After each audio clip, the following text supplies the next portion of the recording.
సేంద్రియ పద్ధతిలో పండించిన పసుపు పంటకు అంతర్జాతీయ మార్కెట్లో బాగా డిమాండ్ ఉందని నిజామాబాద్ ఎంపీ అరవింద్ అన్నారు.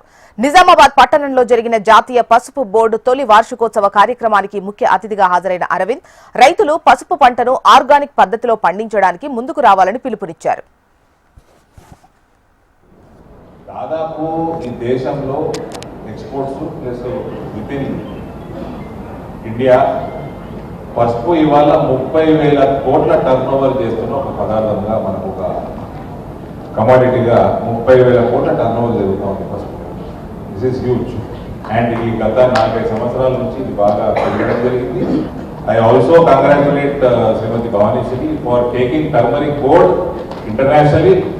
ఇక్కడ నుంచి ట్రేడర్స్ని వాళ్ళందరినీ కూడా జర్మనీ లాంటి దేశాలకి రానున్న తొందరలో గల్ఫ్ దేశాలకు కూడా తీసుకెళ్లి అక్కడ కూడా మన భారతదేశం యొక్క పసుపుని విదేశాలకి డైరెక్ట్గా పరిచయం చేయడము.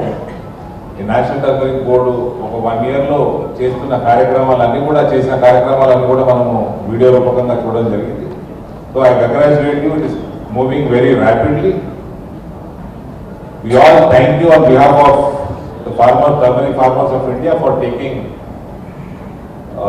our product international and increasing it many folds. The exports of పంట మన గంగాధర్ గారు మాట్లాడుతూ పంట తెలంగాణలో విస్తీర్ణత తగ్గింది అని, కానీ తెలంగాణలో తగ్గింది, దేశవ్యాప్తంగా విస్తీర్ణత చాలా పెరిగింది. దీనికి కూడా టర్మరిక్ బోర్డుకి నేను కంగ్రాచులేట్ చేస్తా ఉన్నాను.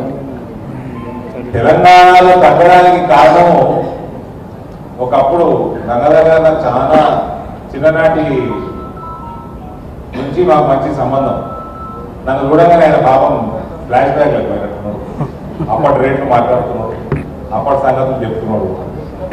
తెలంగాణలో విస్తీర్ణత తగ్గడానికి మేజర్ కారణం లేబర్. పసుపుకి ఎంత లేబర్ అవసరమో నేను చెప్పాల్సిన అవసరం లేదు మీకు. 9 నెలల పంట చాలా కష్టపడాలి, లేబర్ ఎక్కువ అవసరం.